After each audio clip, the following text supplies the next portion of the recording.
Esta es la primera clase sobre la temática de la materia, donde comenzaremos con el siglo XIX.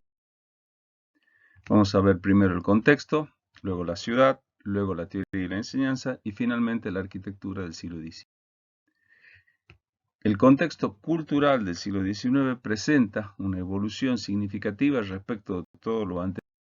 Lo vamos a ver separado, como hemos planteado para el análisis de los trabajos prácticos, en cosmovisión, lo cual comprende la religión, la filosofía y la ciencia, la organización política, económica y social, la cultura material y el impulso estético. Empecemos por la religión. El hecho más importante que se plantea a nivel de la religión es la Reforma Protestante, que es el movimiento religioso iniciado en Alemania por Martín Lutero contra la teología sacramental, aquella que permitía la venta de indulgencias, que era el hecho más lamentable de este momento. La reforma protestante llevada a cabo por Martín Lutero buscaba una purificación de la institución religiosa y planteaba el concepto de salvación por la fe. Esto llevó finalmente al cisma con la Iglesia Católica, dando lugar a numerosas iglesias cristianas, pero independientes de la autoridad papal. La reforma protestante dio lugar entonces al luteranismo, al calvinismo y al anglicanismo, teniendo en cuenta que este último se aplicaba exclusivamente a Inglaterra porque era realizado por el rey Enrique VIII, que termina convirtiéndose en la autoridad de la Iglesia, contra obviamente la autoridad papal, y separándose de ella. Esto provoca un cisma, la separación de estas iglesias luteranas, calvinistas y anglicanas con respecto a la Iglesia Católica. La Iglesia Católica responde con una contrarreforma, que a partir del Concilio de Trento establece unas normas religiosas muy estrictas para tratar de recuperar la unidad de la Iglesia Católica, manteniendo al Papa, digamos, como cabeza de la Iglesia.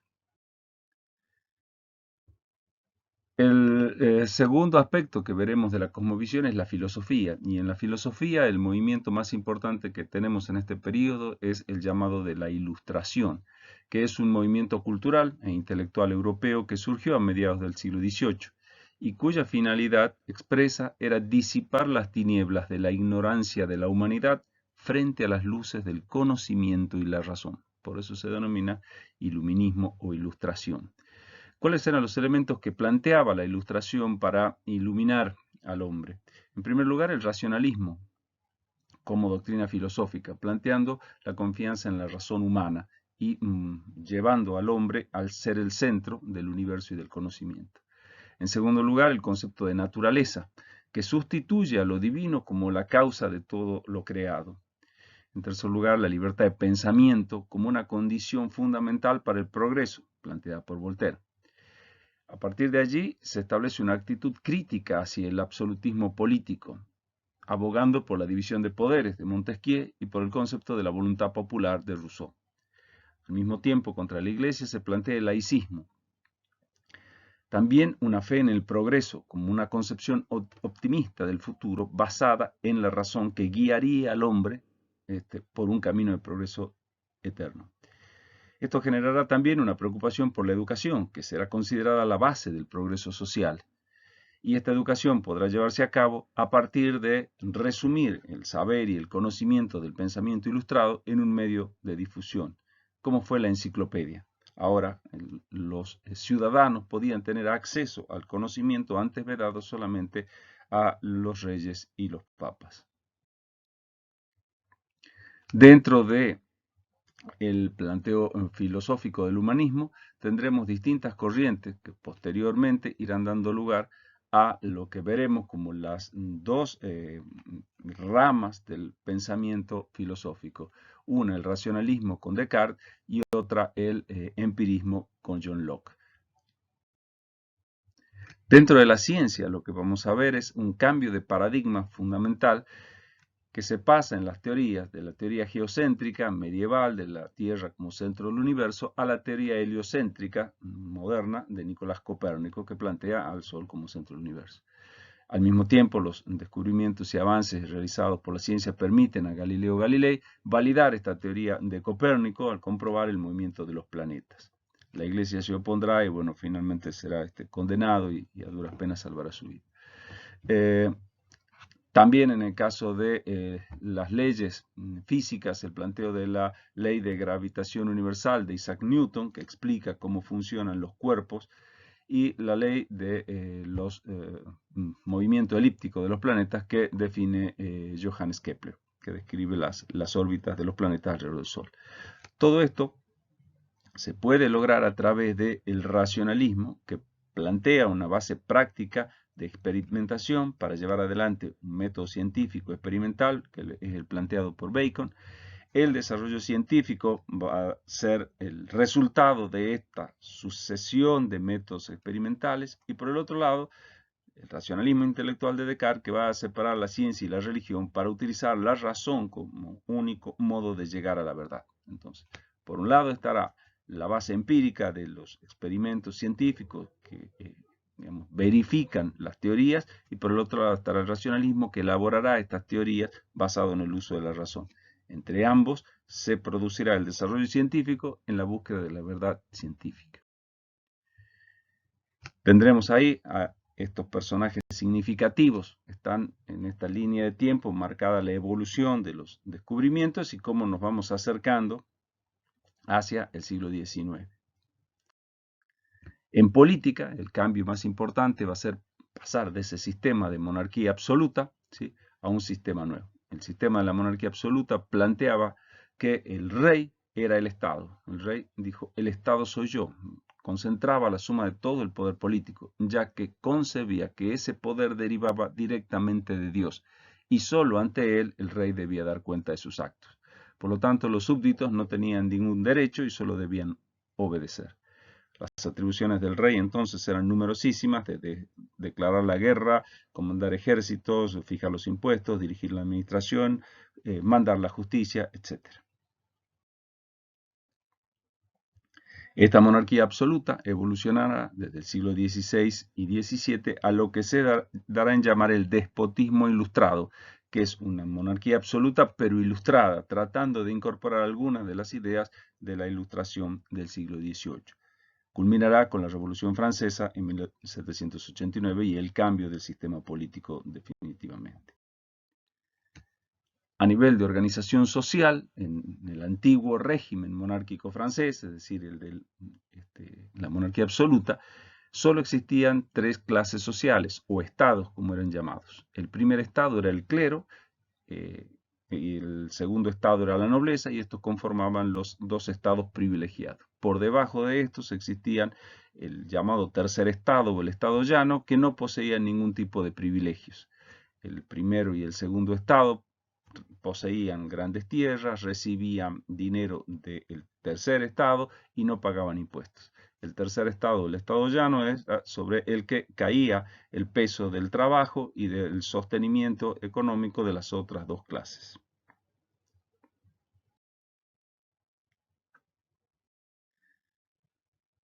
En economía, el modelo económico preexistente entre los siglos XVI y XVII era el mercantilismo, que es una doctrina que decía que la prosperidad de una nación o de un estado dependía del capital que éste acumule, lo cual es correcto.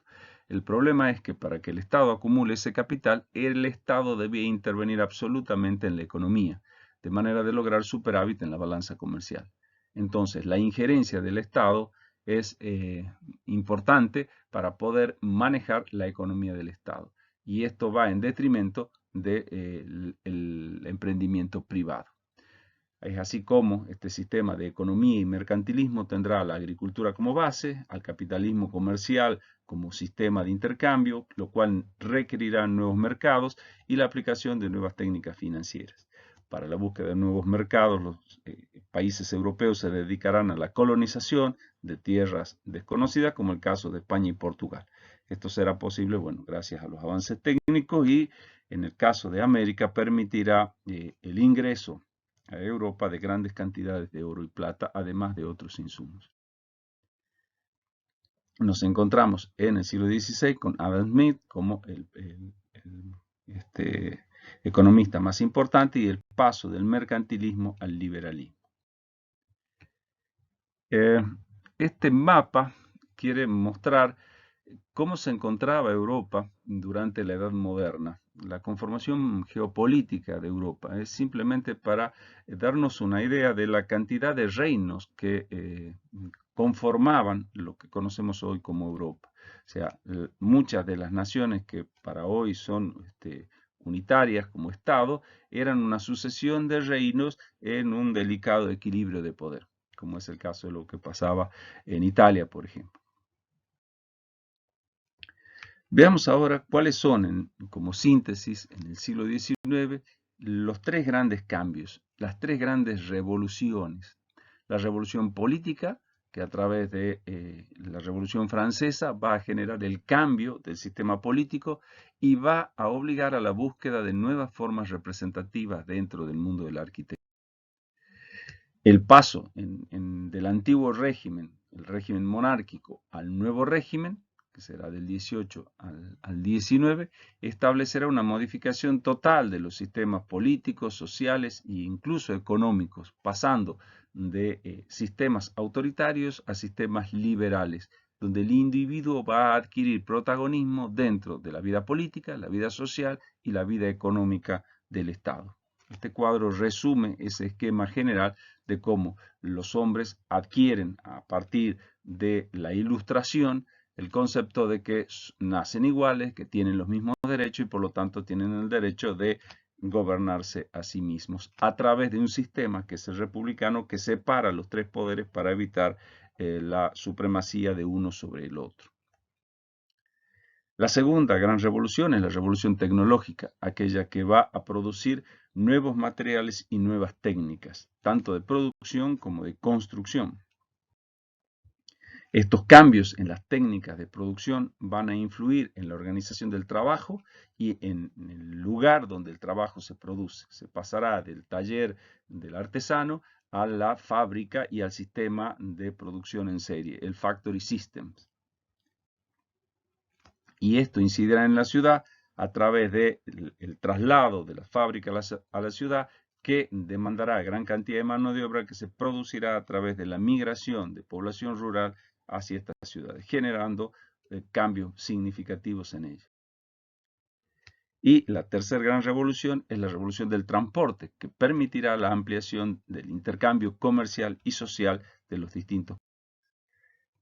Como caso tenemos en 1830 la primera línea que vincula Liverpool con Manchester y a partir de ahí el desarrollo del ferrocarril será imparable. Y tenemos ahí una imagen también del vapor correo Alfonso XIII que cruzaba el Atlántico.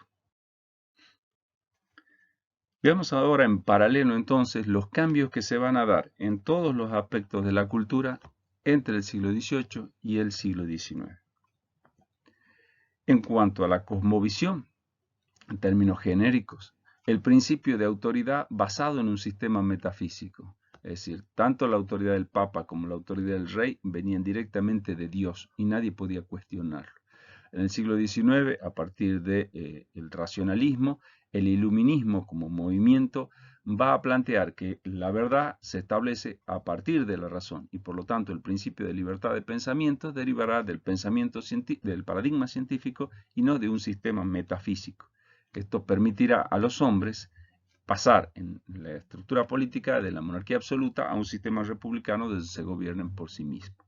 En la sociedad de los tres estados, al surgimiento dentro del tercer estado de la burguesía a un nivel de protagonismo absoluto dentro de las revoluciones que generará a nivel industrial y económico. Será la burguesía entonces quien se convertirá en la clase dominante. Y surgirá, por otro lado, otra clase que serán los trabajadores, denominados proletariado, porque su única fuerza de trabajo será la prole, y que estarán sometidos a los designios económicos de la burguesía, dentro de un sistema que los mantendrá desprotegidos.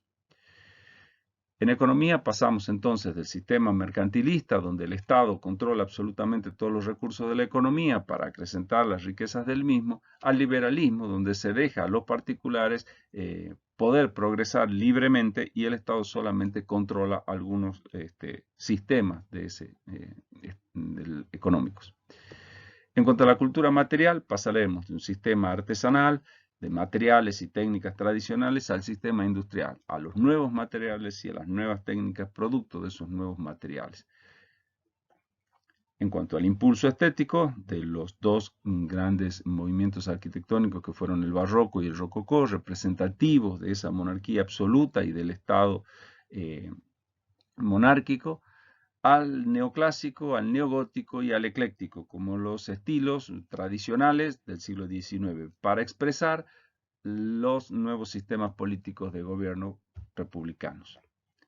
En urbanismo pasamos de aquel avance que se había hecho en el 18 con el plan de Sixto V en Roma, de plan en asterisco, con este sistema de calles que confluyen en un centro o nodo focal, a planteos, diversos planteos utópicos, entre los cuales rescataremos el de la ciudad jardín y propuestas concretas de nuevo urbanismo, como es el llamado la ciudad liberal.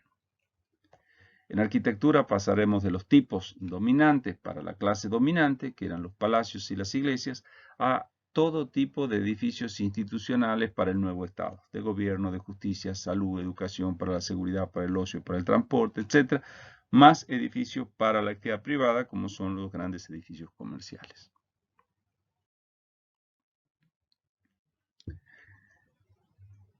En la cosmovisión habíamos manifestado la evolución de dos corrientes de pensamiento que eran fundamentales para comprender las producciones culturales que surgirían en este periodo. Ellos son el racionalismo, expresado por Descartes, y el empirismo, expresado por John Locke. Vamos a manejarnos en paralelo para explicar cada uno de estos movimientos y vamos a ir comparando, confrontando cada una de las miradas que tienen respecto de principios estéticos, sistemas generales y demás. En primer lugar, el racionalismo surge en lo que sería la Europa continental, en Francia, mientras que el empirismo surge en la Europa insular, Inglaterra. Los principios filosóficos del racionalismo se basan en el concepto de que la razón es la única fuente de conocimiento y la duda el inicio de ese conocimiento.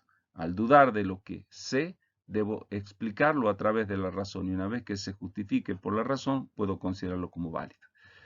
Mientras que para el empirismo es la experiencia sensible, aquella que logro a través de los sentidos, la fuente originaria del conocimiento. Si no puedo verificarlo físicamente, eso no es verídico. Como verán, son dos mundos completamente distintos los que estamos planteando en este esquema. Esto llevará al concepto estético, al principio estético, de la búsqueda de una belleza ideal, aquella que establece la razón, en el caso del racionalismo, y a la búsqueda de una belleza real, ¿sí?, en el caso del empirismo.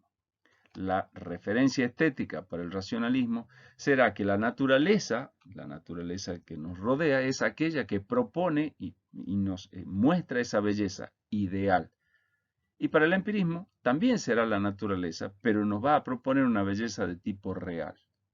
Ambos toman la naturaleza como referencia estética de belleza, pero en un caso es una belleza idealizada y en otro caso es una belleza real y concreta. En función de esta idealización y de esta realidad concreta derivada del propio ser humano, podemos ver la diferencia entre los sistemas de medida. En el caso del racionalismo se establece el sistema métrico decimal, que toma un patrón de referencia geométrica absolutamente abstracto para realizar las mediciones de los objetos. Mientras que el viejo sistema anglosajón de unidades de medida toma la referencia del hombre para establecer los patrones de medida. Entonces, en un caso es lo sensible, lo concreto, lo real, el hombre mismo, aquel que determinará las unidades de medida. Y en el caso del racionalismo se establece una unidad de medida totalmente abstracta, totalmente ajena a la realidad concreta, pero absolutamente ideal y de muy fácil utilización, de carácter absolutamente universal. Pasando a lo que son los movimientos culturales y las corrientes arquitectónicas, el racionalismo dará lugar al clasicismo. mientras que el empirismo dará lugar al romanticismo, como movimientos culturales genéricos que afectan a todo el espectro, digamos, de la vida cultural. Como corriente arquitectónica más específica, el clasicismo dará lugar a lo que se llamó neoclasicismo y el empirismo a lo que se llama el pintoresquismo. Y si seguimos siendo cada vez más específicos, el estilo arquitectónico del racionalismo será el neoclásico y el del empirismo el neogótico. Como ven, vamos de un aspecto muy general, cultural, a la corriente arquitectónica, al estilo concreto. Como método de producción arquitectónica encontraremos en el racionalismo la composición simétrica y en el empirismo la composición también, pero asimétrica, es decir, sin la utilización de una simetría especular per se. En el caso de la enseñanza, dado que es un sistema de carácter universal, aparecerán las academias o las escuelas, mientras que en el empirismo el aprendizaje será realizado de manera independiente. Las características de este tipo de arquitectura serán, en el caso del racionalismo, la intelectualidad, la objetividad, la universalidad, la regularidad, el equilibrio y la sobriedad, como características generales de los edificios que va a producir este tipo de movimiento y pensamiento. Mientras que, por el otro lado, en el caso del empirismo, con el pintoresquismo como corriente arquitectónica y el neogótico como estilo arquitectónico, apuntarán a buscar la sensibilidad, la subjetividad, la particularidad, la irregularidad, el desequilibrio y la exuberancia. Como verán, son mundos completamente opuestos, el mundo de lo ideal y el mundo de lo real. Esto es, obviamente, planteado de esta forma por una cuestión didáctica. Hay innumerables grises en el medio de estos dos planteos extremos, pero va a ayudar a comprender las razones que justifican la producción arquitectónica en un campo y en el otro de estos dos mundos completamente distintos.